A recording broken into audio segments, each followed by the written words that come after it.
Hola amigos, te invitamos a participar de la escuela sabática de niños para que participes en tu iglesia adventista. ¡Te esperamos!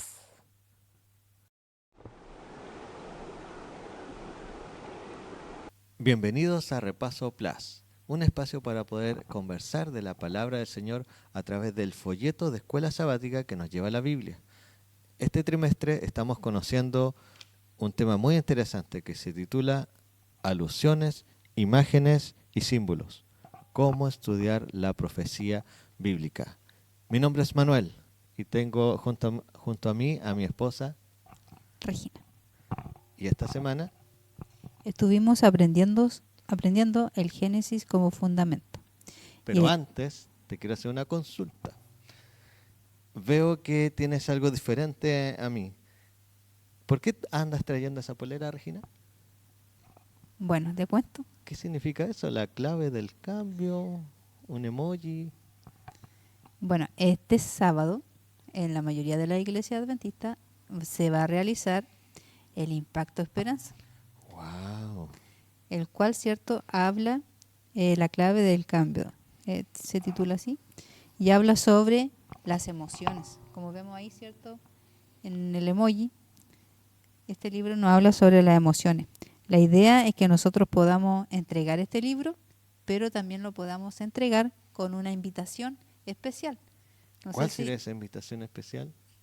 esta semana también comenzamos nuestra Semana Santa. ¡Wow! Así que la idea es que nosotros podamos entregar este libro con esa invitación para que podamos invitar a un amigo, a un vecino, a participar de esta semana especial que vamos a tener. Y al mismo tiempo, en algunas iglesias también van a haber actividades para los niños, para los más pequeños. Así que igual ahí están todos invitados, ¿cierto?, a acercarse a la iglesia adventista para que igual puedan participar del Impacto Esperanza y puedan participar de la Semana Santa. Me parece muy, muy buena la invitación. Ahora en nuestra iglesia local de Alemania tenemos el sábado y el domingo a las 6:30, así que invitamos a todos los niños, ¿cierto?, que puedan venir, a los adultos también, ¿cierto? Y en la semana el horario de las 7:30, ¿cierto? Sí. Un poquito más tarde, el horario normal que utilizamos en la semana. Así que todos invitados a la Semana Santa que se va a realizar en todas las iglesias adventistas. Y recuerda invitar a un amigo especial. Sí, haga esta linda invitación con este lindo libro, La clave del cambio. Bien, entonces estuvimos estudiando esta semana el Génesis como fundamento. Sí. Y el versículo, ¿cierto?, que estuvimos aprendiéndonos estaba en Juan 1:29, que decía: al día siguiente Juan vio a Jesús que venía hacia él y dijo: este es el Cordero de Dios que quita el pecado del mundo. ¡Wow!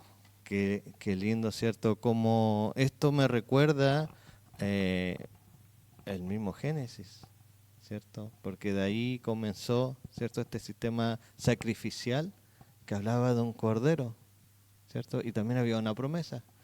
Y ese cordero representa, como dice Juan, ¿cierto?, al Señor Jesús, porque Él es el que quita el pecado del mundo. Aquí Juan contesta, ¿cierto?, la pregunta que estaba ahí en Génesis, donde de quién era el Cordero. Aquí, ¿cierto?, nos dice específicamente quién es, lo presenta al mismo tiempo, pero a veces en ese tiempo las personas igual como que no comprendieron muy bien esa parte. Entonces, esto que tú me comentas es justamente lo que la Biblia nos quiere enseñar. El Génesis nos da bases para poder comprender el plan de salvación y también comprender profecías bíblicas. Bien, vimos también en la semana el principio de la primera mención. ¿Qué es esto? ¿Qué es esto del principio de la primera mención? ¿A qué se referirá?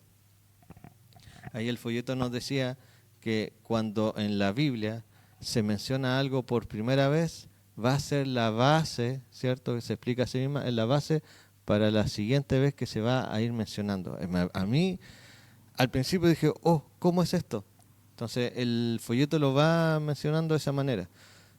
Dice, cuando se lee toda la Biblia, ¿cierto?, se descubre rápidamente que Dios también tiene un curso general de estudio contenido en el libro de Génesis, donde introduce ideas que serán examinadas más a detalle en el resto de la Biblia. También nos dice que algunos estudiosos de la Biblia se refieren a esto como la ley de la primera mención, aunque sería más apropiado etiquetarla como un principio o un patrón, pues no es férrea y hay muchas excepciones a esa regla.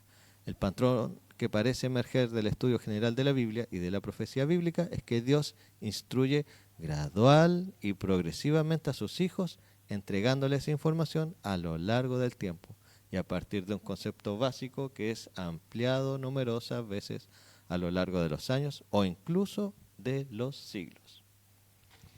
A mí, ¿sabes lo que me gusta de la Biblia o de la palabra de Dios, cierto? Y de Dios mismo también. Que la palabra, cierto, permanece para siempre, desde que se creó. Y que además lo que Él dice no lo cambia. Nunca cambia. O sea, es algo que siempre va a estar. Aunque nosotros no seamos así, ¿cierto? Porque cambiamos constantemente. Hoy nos gusta el plátano, mañana ya no nos gusta. Somos personas muy cambiantes. Sí. Pero Dios en su palabra nos dice que Él nunca va a cambiar las promesas, lo que nos promete, y que siempre va a estar con nosotros. Y nos da ahí la posibilidad, ¿cierto?, que nosotros podamos igual decidir. Así es. El carácter de Dios no es como nuestro carácter, que es así, ¿cierto? Va cambiando a través del tiempo. Entonces, si es así, podemos confiar en Dios, en alguien que no tiene esos cambios que a veces nosotros tenemos. También tenemos la comprensión del amor de Dios. ¿Qué nos decía ese día Regina? Decía ahí, ¿cierto? El hecho de haber heredado una naturaleza pecaminosa significa, entre otras cosas, que nuestra percepción del universo está contaminada por nuestras propensiones al egoísmo y el orgullo. Entonces, vemos el mundo desde nuestro punto de vista, ¿cierto? Y nuestro punto de vista no es comparable a la de Dios, ¿cierto? Nuestra mente es más cerrada, ¿cierto? Más limitada nuestra visión, pero no como la ve Dios. Y ese día teníamos que leer algunos versículos. Ahí comenzamos, ¿cierto?, a estudiar más en profundidad. Leímos Génesis 22, del 1 al 13.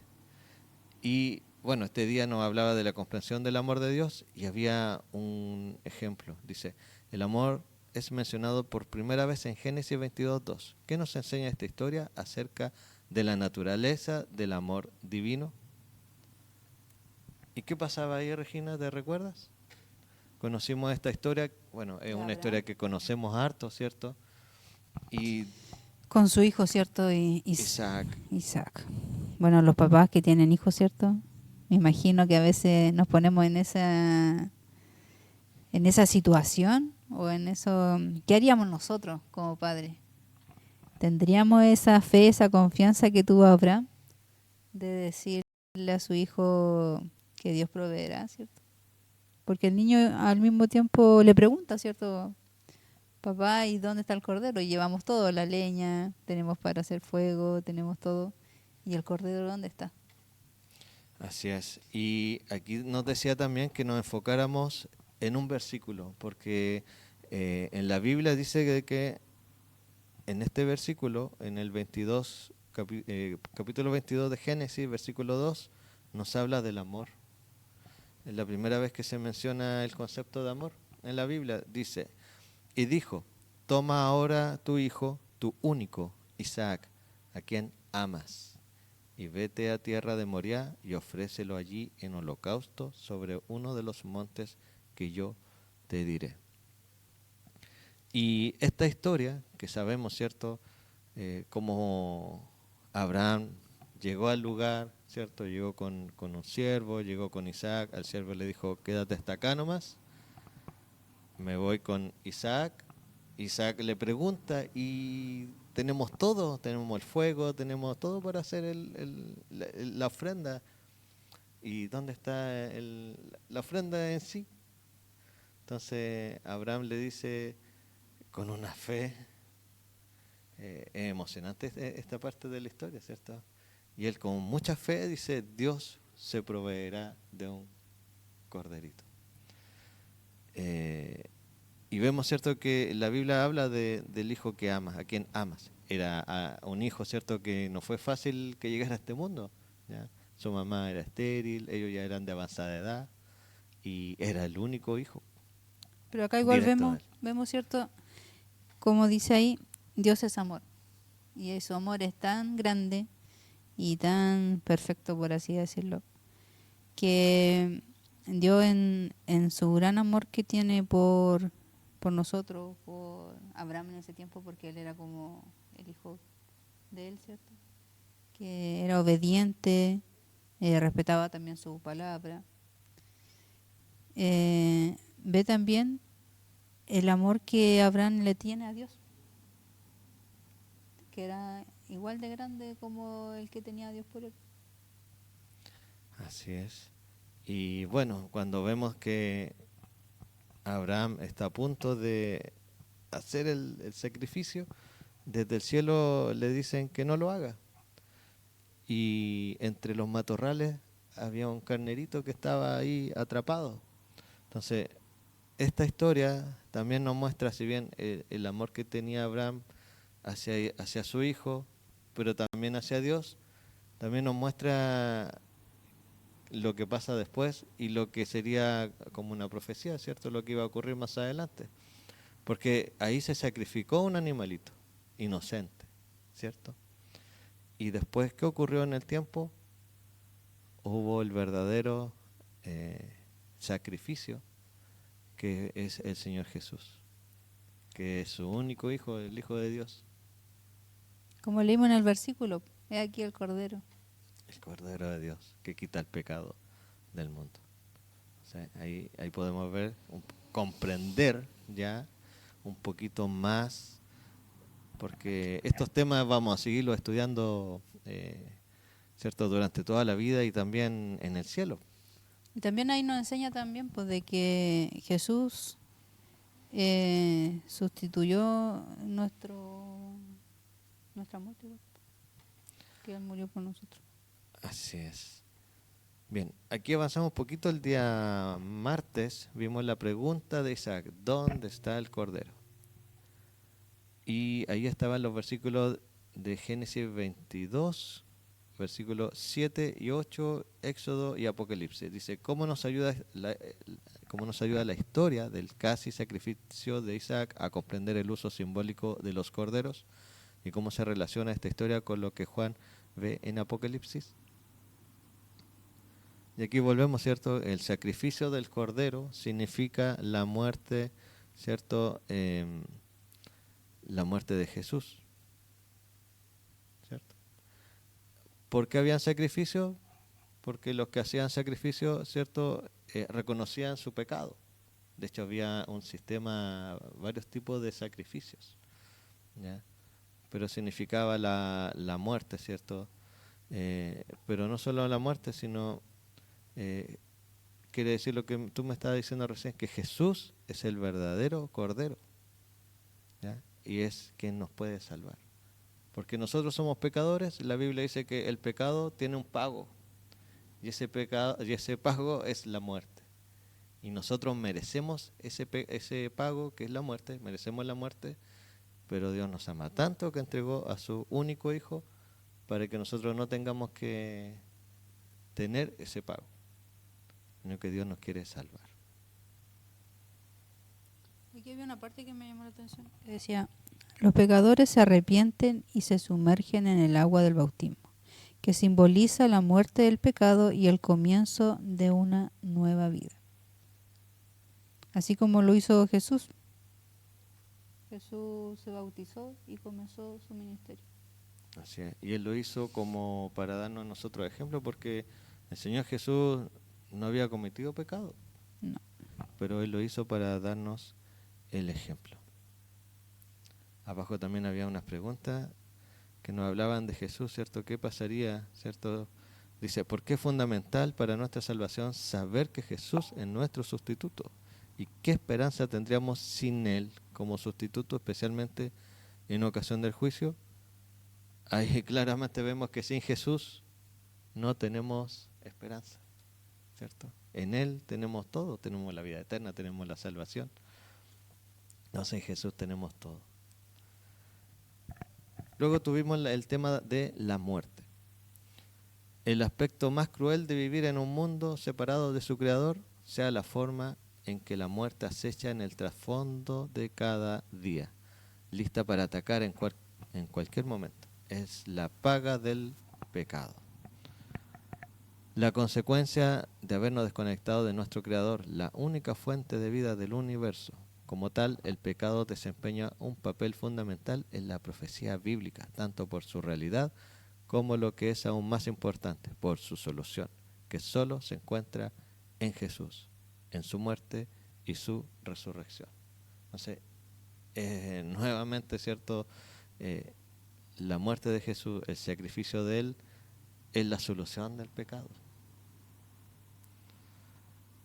Habían algunas preguntas que estaban ahí ese día que nos preguntaba, ¿qué nos dicen estos pasajes de Génesis 2, capítulo 4 también, Corintios, Apocalipsis?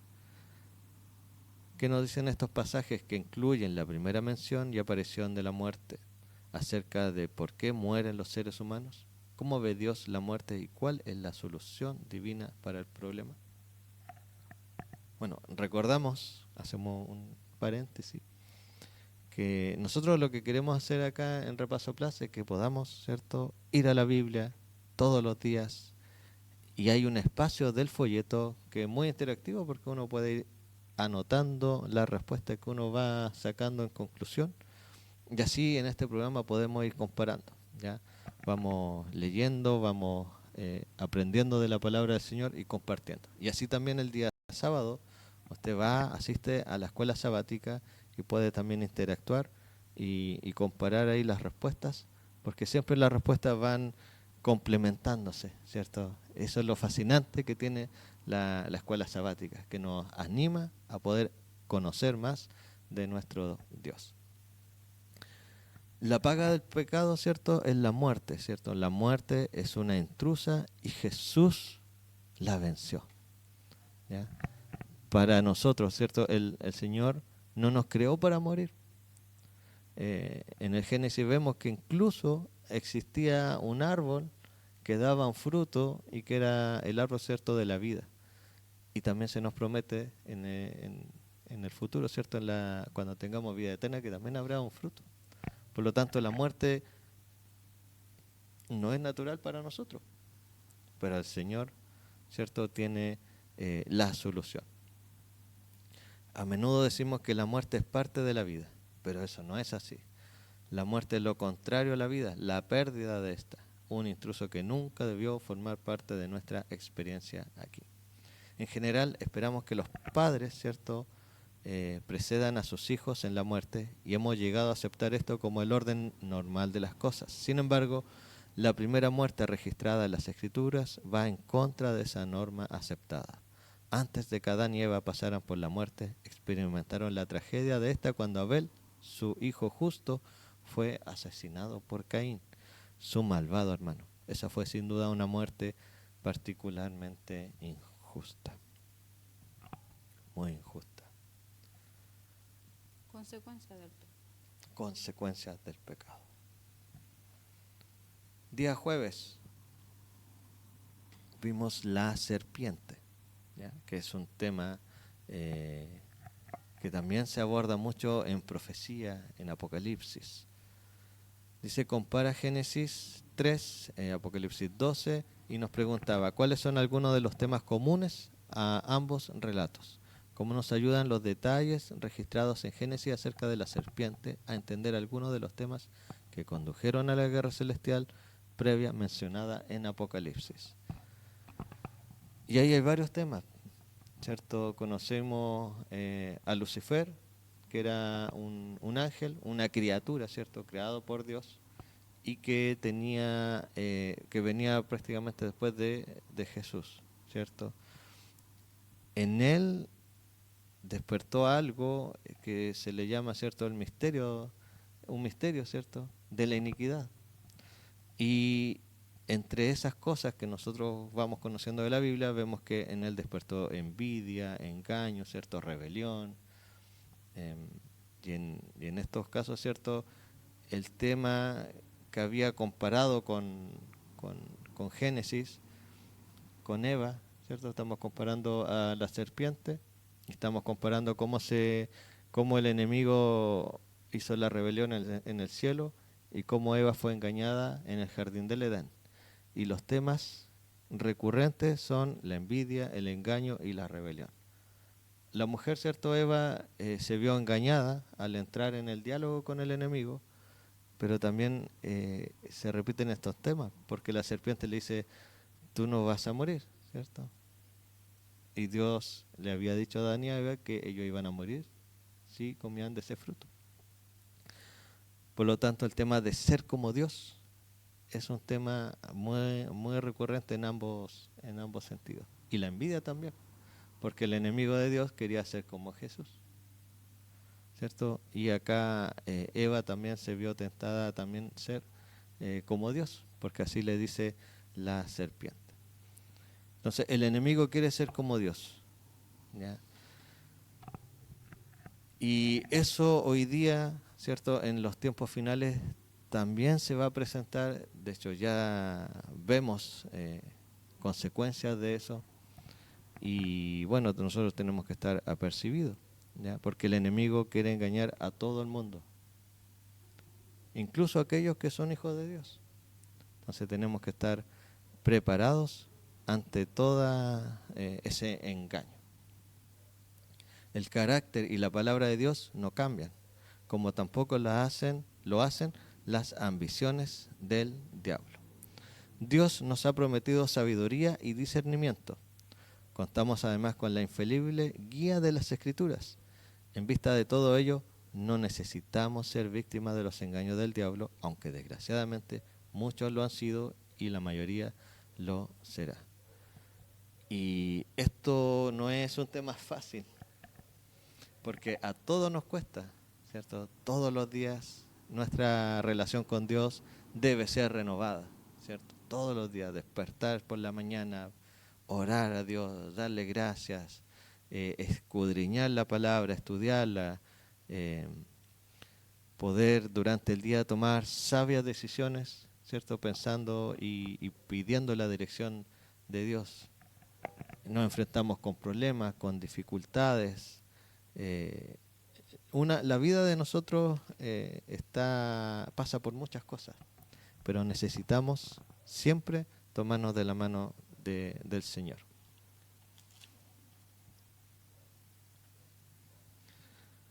Y para finalizar, acá hay unos textos que también nos ayudan para poder ir cerrando ya esta semana. Dice, el hecho de que nuestro mensaje sea invariable y coherente no significa que sea simplista o poco desafiante. Por el contrario, cuando se estudia la información proveniente de un Dios infinito, se cae pronto en la cuenta de que sus temas son inagotables. Según Elena de White, uno de los propósitos con que fue escrito el Apocalipsis fue afirmar a la Iglesia cristiana en su mensaje histórico relevante para todos los tiempos.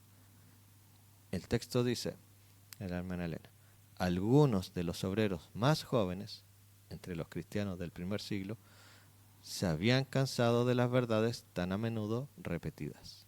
En su deseo de algo novedoso y sorprendente, intentaron introducir nuevas fases de doctrina. En ese sentido, Apocalipsis no es solo un libro acerca del futuro, sino también acerca del pasado, ya que está destinado a mantenernos firmes en nuestra fe histórica para que no cedamos el deseo de buscar la originalidad. Entonces, el llamado sería simple de que nosotros como iglesia remanente o como personas que queremos conocer de Dios podamos aceptar la invitación que Él nos hace, de poder estudiar las profecías, de poder estudiar el libro de Apocalipsis, Daniel, a la luz de la palabra. La misma Biblia nos explica los significados.